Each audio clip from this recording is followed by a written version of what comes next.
Hi guys, எல்லாருக்கும் வணக்கம் guys. இந்த வீடியோவில் நம்ம என்ன பார்க்க போகிறோன்னா, இந்திய அணியை பார்த்து மற்ற அணிகள்லாம் பயப்படுறாங்க. உலகில் தலை சிறந்த அணி இந்தியா தான். கண்டிப்பாக இந்த ஏசியா கோப்பை இந்திய அணி தான் வெல்லும். அதில் எந்த விதமான சந்தேகமும் இல்லை.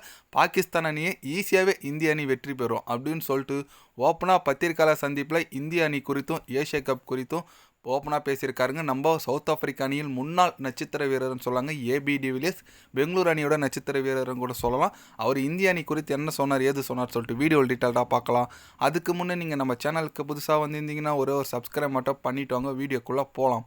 ஆமாங்க, ஏபி டிவிலியர்ஸ் இப்போ ரீசெண்டாக ஒரு பத்திரிக்கையாளர் சந்திப்பில் என்ன சொன்னார் கேட்டிங்கன்னா, உண்மையாக உலகில் தலை சிறந்த அணி நான் இந்தியாவை சொல்லுவேன். இப்போ T20 இந்தியா தான் டாமினேஷன் பண்ணிட்டு வந்துட்டுருக்காங்க. ஏசியா கப் வெற்றி பெறுவாங்க. எனக்கு இந்திய அணி மேலே நம்பிக்கை இருக்குது.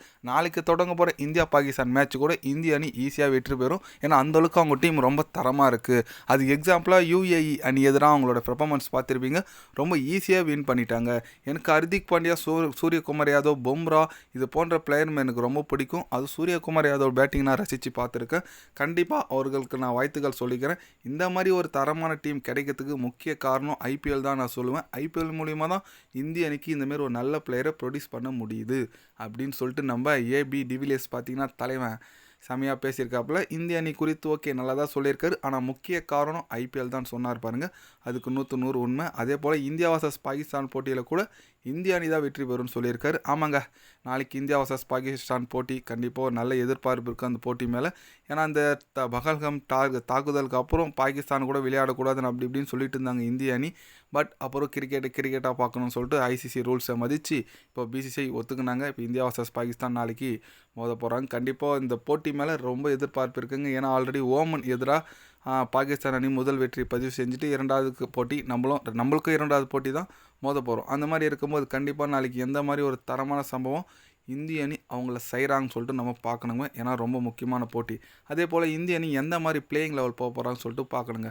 ஏன்னா லாஸ்ட் மேட்ச் பார்த்தீங்கன்னா சிவன் துபே, ஹர்திக் பாண்டியா, அப்புறம் பும்ரா 3 ஃபாஸ்ட் பவுலர் மாரி தான் வச்சுருந்தாங்க. அதில் சிவன் துபேல மீடியம் ஃபேஸர் தான். அந்த வகையில் பார்த்தீங்கன்னா இப்போ சிவன் துபே உட்கார வச்சுட்டு ஹர்தீப் சிங்கை ஒரு லெஃப்ட் ஆர்ம் ஃபாஸ்ட் பவுலர் எடுத்துகிட்டு வர போகிறதா தகவல்கள் வந்திருக்குங்க பிளேயிங் லெவலில். ஏன்னா வேணுங்க. ஏன்னா இப்போ ஹர்தீப் சிங் ரீசெண்ட் டைமில் பார்த்தீங்கன்னா செமையான ஒரு பெர்ஃபார்மன்ஸு கொடுத்துட்டு வந்துட்டுருக்கார்.